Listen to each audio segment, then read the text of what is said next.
Je suis inspecteur à l'unité GBO au sein du ministère de l'Éducation. Je vais essayer de présenter le témoignage de notre ministère dans le cadre de notre sujet qui est le système d'information et l'aide à la décision.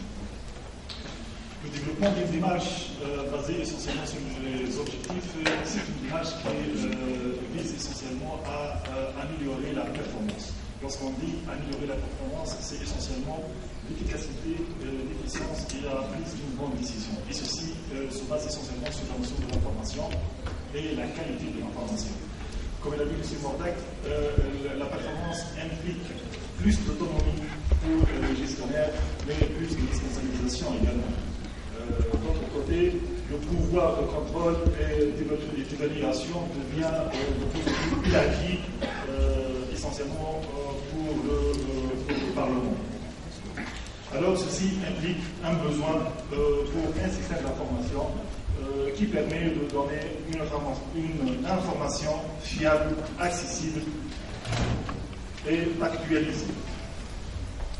Pour notre sujet, parler au milieu du besoin en information, parce que les systèmes d'information, il faut d'abord identifier le besoin en information. Quelle information collecter?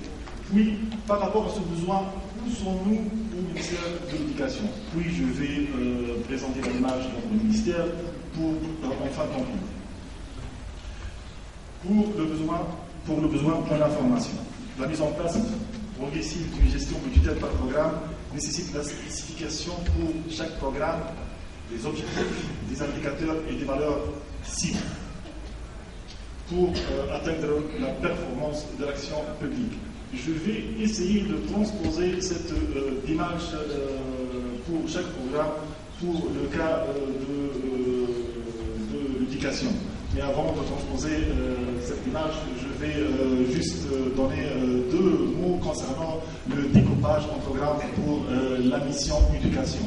Pour l'éducation, on a défini 3 programmes. Il y a le premier programme, c'est le programme de l'enseignement primaire. Il y a le deuxième programme qui est le deuxième cycle de l'enseignement de base et l'enseignement secondaire. Et un programme support qui est le pilotage. Primaire, collège et secondaire et pilotage. Je vais prendre l'exemple de le primaire.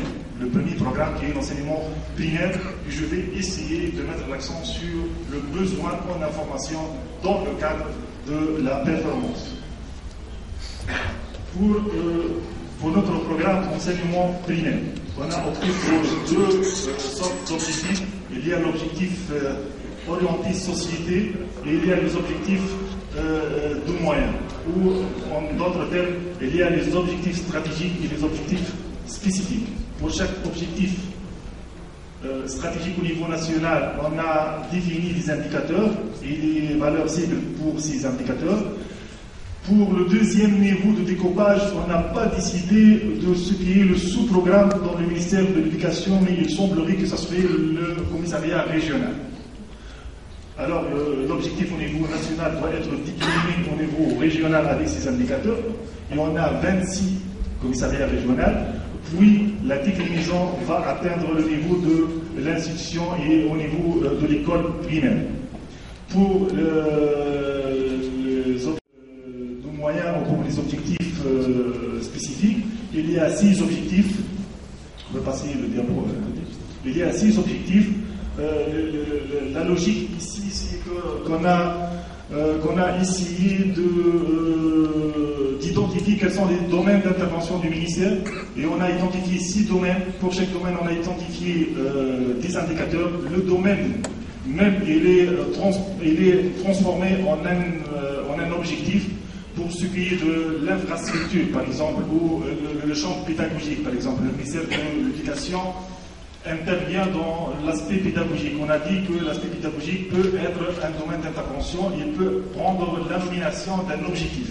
Alors, il peut être améliorer l'aspect pédagogique. Et pour cet objectif, on a défini des indicateurs également. Alors, c'est le même raisonnement et c'est la même démarche entre le niveau national et le niveau régional et le niveau local. Et je prends la contre-actualisation et le dialogue de gestion fait que le niveau national dialogue avec le niveau régional et avec le niveau local. Et d'après cet exemple concernant l'enseignement primaire, je voulais mettre l'accent sur le besoin en information. L'enseignement primaire, c'est 4518 établissements au niveau primaire, et puis c'est le deuxième programme, c'est l'enseignement, le deuxième cycle d'enseignement de base et l'enseignement secondaire, et il y a le troisième programme qui est le programme pilotage. C'est un besoin énorme en information. À ce niveau, je veux mettre l'accent sur quelque chose qu'il me semblerait que c'est très important. Lorsque on a défini les indicateurs, les objectifs, on a listé les indicateurs abstraction faite de notre système d'information actuel. On n'a pas consulté notre système d'information pour savoir est-ce que le système d'information actuel permet d'avoir cette information ou cette donnée. On a été guidé essentiellement par la logique de performance. Quels sont les indicateurs nécessaires pour suivre et pour piloter la performance d'un programme. Et on a été même sûr que quelques indicateurs n'ont jamais été mesurés. Je donne l'exemple ici de la vie scolaire, par exemple. On avait travaillé essentiellement sur le nombre par exemple, le nombre des élèves participant à des activités culturelles, le nombre des élèves participant à des activités sportives, mais on a essayé d'introduire quelques indicateurs de qualité qui n'ont jamais été mesurés. Tel l'indicateur, par exemple, au niveau primaire, le taux de satisfaction des élèves. C'est un indicateur dont on n'a jamais travaillé pour le champ d'action au domaine d'intervention qui est la vie scolaire. Alors, après la définition de la liste des indicateurs, on a essayé d'interpeller et de faire appel à notre système d'information et on a posé la question qui est la deuxième partie de notre exposé. Où en sommes-nous par rapport à ces indicateurs et le système d'information actuel, est-ce qu'il nous permet de réaliser ces indicateurs? Alors, la deuxième partie de notre exposé, c'est où en sommes-nous au ministère de l'Éducation.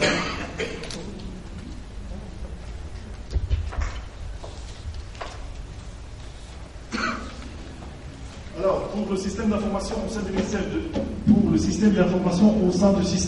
au sein du ministère de l'Éducation, je vais distinguer entre deux composantes. Il y a des composantes communes entre le ministère de l'Éducation et les autres ministères, et il y a des composantes qui sont propres au ministère de l'Éducation. Pour ce qui est des composantes communes avec d'autres ministères, je vais citer par exemple le système EDEP et le système INSAF, le système de gestion des affaires administratives du personnel de l'État appelé INSAF, et le système d'aide à la décision budgétaire.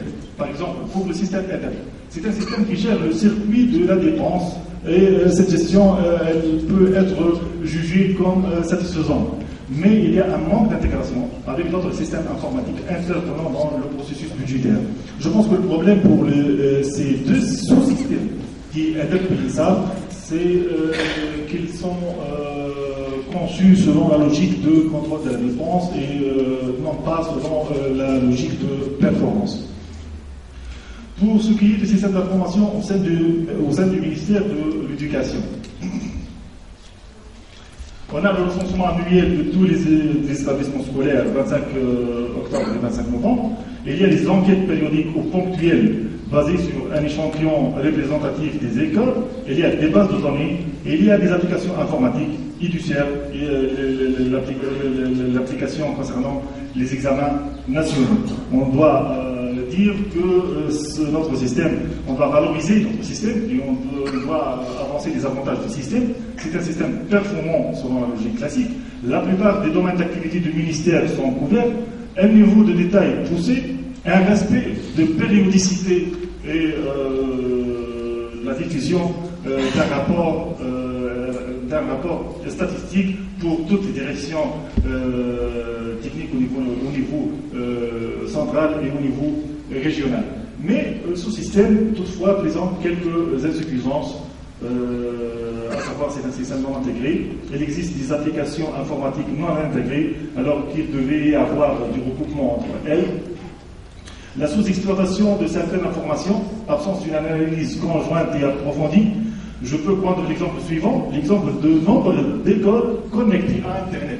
C'est une donnée connectée, mais en elle-même, elle n'est pas analysée. Je veux, par exemple, savoir quel est le nombre des élèves connectés, quel est le délai de heure par connexion, nombre d'élèves connectés, l'heure de connexion par élève, mais une information comme le nombre d'écoles connectées à Internet en elle-même, elle ne représente pas vraiment une valeur ajoutée. Il y a la non-disponibilité de quelques informations importantes. Exemple, pour la formation continue, pour la vie scolaire, parfois on trouve quelques difficultés pour quelques aspects de ces deux domaines. La démarche du ministère pour l'instauration d'un système d'information, sur le plan organisationnel, il y a la création de la Direction générale des études de la planification et des systèmes d'information qui a pour mission, cette direction générale a été créée par le décret de décembre 2009, dont son article 69 dispose que cette direction a la mission de planifier les politiques du ministère à moyen et à long terme, en matière de l'éducation et de la formation, puisque c'était la formation avec nous dans le temps, et veiller au développement des systèmes d'information et en vue d'aider à la décision. Pour l'unité GBO du ministère de l'Éducation, essentiellement, on a créé un site internet interne à l'unité. Ce site a été partagé avec le niveau national et le niveau régional. Chaque direction générale et chaque direction régionale a eu l'accès à ce site.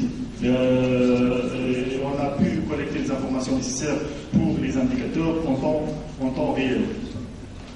Alors,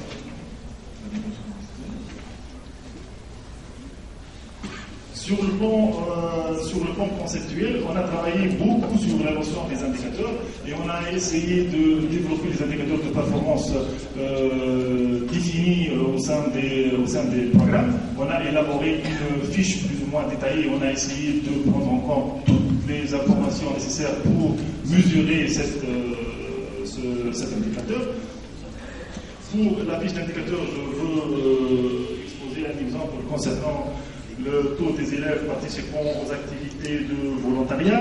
On a essayé d'avoir la même compréhension de l'indicateur, ainsi que les déclinaisons de l'indicateur et le mode de calcul de l'indicateur pour prendre en considération l'aspect, l'harmonisation de l'indicateur. Il a le même niveau de compréhension de l'indicateur.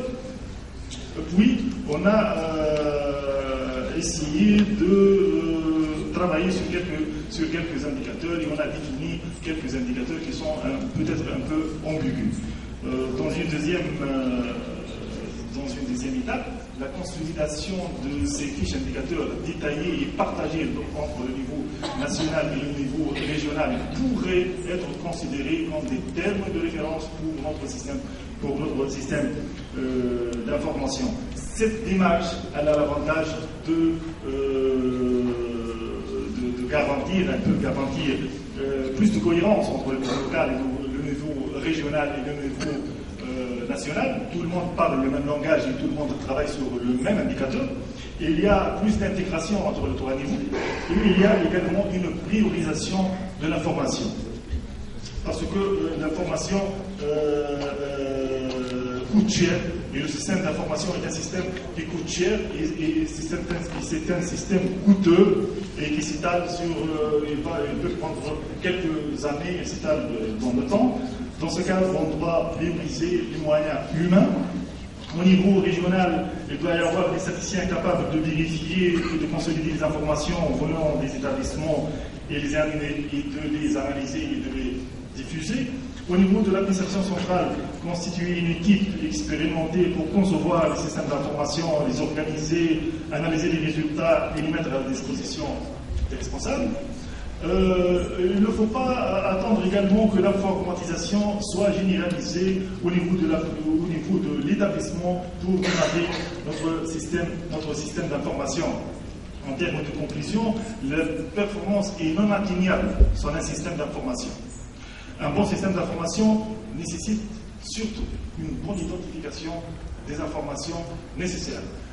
L'aspect technique n'est pas, le système d'information n'est pas l'aspect technique, n'est pas l'informatisation d'un système qui existe. Le système d'information se base essentiellement sur l'identification de besoins. Quelle information collecter? La GPO, dans ce cadre, peut être le cadre approprié pour cette identification. Surtout que le contexte de performance est un contexte qui évolue dans le temps et qui prend en considération l'évolution du contexte socio-économique. Alors, le cadre de la performance peut faire évoluer notre système d'information. Tous ces aspects devront faire l'objet d'une analyse approfondie. Cette analyse serait le cadre de travail du groupe thématique qui a été constitué à ce niveau pour faire la conception globale d'un système d'information intégré pour la réforme de notre finance publique. Merci pour votre attention.